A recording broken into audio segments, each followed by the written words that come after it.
It's all in the roux. You can't have good gumbo unless you've got a perfect roux. You got to keep stirring this so it doesn't burn. It's a slow burn by design. Look at that color. Look how dark it's gotten. It's so nice.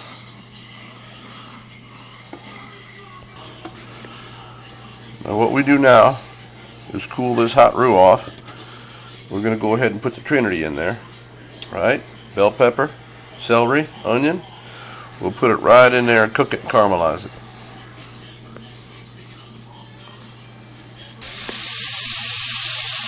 See that now? We're going to cook that all up in there like that. Like celery, bell pepper.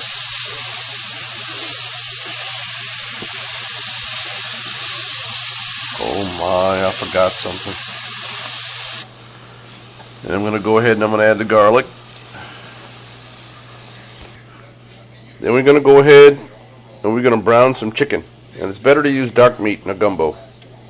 These are some thighs. I got a bag full of legs. We'll brown all that before we put it in there. So I'm going to go ahead. That's all the thigh meat. Some of the legs. We'll season them up and we'll brown them up. Okay?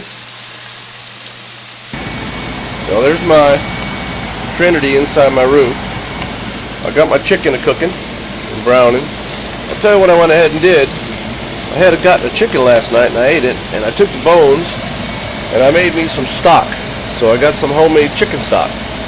Now a lot of folks, what they'll do is they'll put water in the roux to make the gumbo, which is fine. It's perfectly fine and it still tastes good. But it certainly tastes better when you got a homemade stock. So I will be pouring this stock into that gumbo, into that roux. So I strained that stock and took all the bones and stuff out of it. And I will stir this. I can't do it while I'm taping. But I'll be adding this into my roux. Oh, goody. I'll stir that stock and that roux and that Trinity all around together. Let it go on a low heat while I'm browning the chicken. It's cooking away. Cooking away. Get rid of some of that juice and brown it up. That's looking good. Texture wise, that's looking real good. I will tell you though, I got enough stock here and I got enough meat to make a bigger pot of gumbo. So I'm going to use all this and put it in a bigger pot in a few minutes. Now I will tell you, gumbo wouldn't be the same if you didn't put a little heat in it.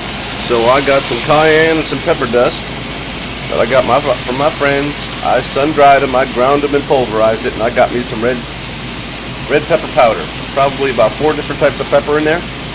I'll go ahead and put that in there and season the taste. Give it a little heat. I also got me a bag of something I mixed up myself. Can't tell you exactly what's in there, but I'll be using some of that too.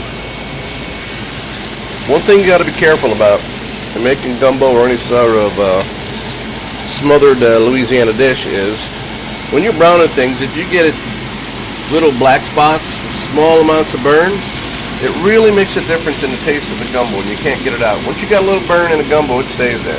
So I've been pretty careful, but I think I got a couple little bits of burn and I might not be too happy with that, but still the way it goes.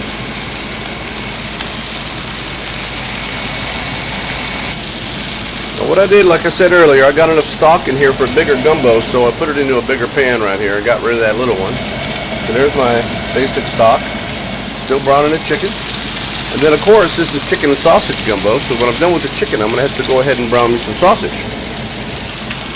Well, I'm just going to go ahead and put them big old chicken legs in that gumbo. I'll let them finish cooking in there because this is going to be cooking for hours. So all them flavors are going to be melting together because that's what gumbo's all about, right? I'll continue to brown me my chicken right here. Got me here some andouille sausage. It's not Cajun, but it is andouille. And it will do just fine in here. I'll go ahead and brown my andouille, and I'll tell you what, it's pretty good andouille. It's got just enough spice to it. It's pretty good. This is the type I use because it's the only thing I can find, but it's pretty damn good. Chicken's getting a little brown. Sausage is starting to cook up nice. All that good flavor will be going in that gumbo. When I'm just about ready, I'm going to put that chicken in that gumbo. And I'm going to add a little bit of Trinity back into them sausages. So all that chicken's going to be dumped in that gumbo right there. And see how thick that is up in there? I'll stir it around. See, it's just thick, thick, thick. So I'm going to go ahead and I'm going to be adding some water to it in a minute. Meanwhile, I'll keep browning up these andouilles. I'm just going to go ahead and throw this andouille now inside this pot right here.